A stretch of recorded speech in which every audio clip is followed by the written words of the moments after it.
നമസ്കാരം. ഇവിടെ വന്ന എല്ലാവരും പറഞ്ഞു സാറിൻ്റെ കൂടെ രണ്ടാമത്തെ സിനിമയാണെന്നൊക്കെ. കള്ളനും പകുതിയിലുണ്ടായിരുന്ന ബാക്കി എല്ലാവരും ഉണ്ട്, ഞാൻ മാത്രമേ ഇല്ലാത്തുള്ളൂ. ലാസ്റ്റ് സാറ് ഓഡിയോ ലോഞ്ചിനെങ്കിലും എന്നെ വിളിച്ചതിലുള്ള സന്തോഷം ഞാൻ രേഖപ്പെടുത്തുകയാണ്. പക്ഷേ ഈസ്റ്റ് കോസ്റ്റ് പ്രൊഡക്ഷൻസ് ഇതുകൊണ്ടൊന്നും നിർത്തൂലെന്ന് നമുക്ക് എല്ലാവർക്കും അറിയാം. ഇനിയും പടങ്ങൾ വരും. അപ്പോൾ അടുത്ത പടത്തിൽ വിളിക്കുമായിരിക്കും അല്ലേ? അപ്പോൾ അടുത്ത പടത്തിൽ എന്നെ വിളിക്കണമെങ്കിൽ എല്ലാവരും നല്ലൊരു ഐഡിയ കൊടുത്തേ ചേട്ടാ, നോട്ട് ചെയ്യട്ടോ.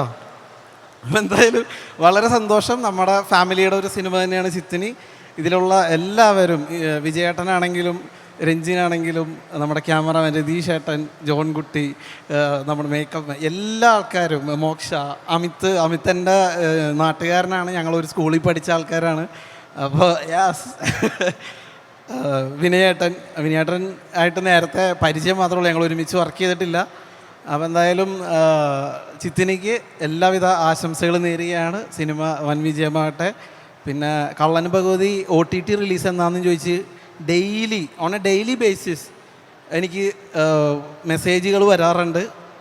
അവരുടെ കൂട്ടത്തിൽ ഞാനും വിജയേട്ടനോട് ചോദിക്കുകയാണ്, ഇത് OTT വരുമോ അടുത്തേക്കാനും? സംഭവം എന്നെ കാണാൻ വേണ്ടിയിട്ടല്ല, മോക്ഷനെ കാണാൻ വേണ്ടിയിട്ടാണെന്നൊക്കെ നമുക്കറിയാം.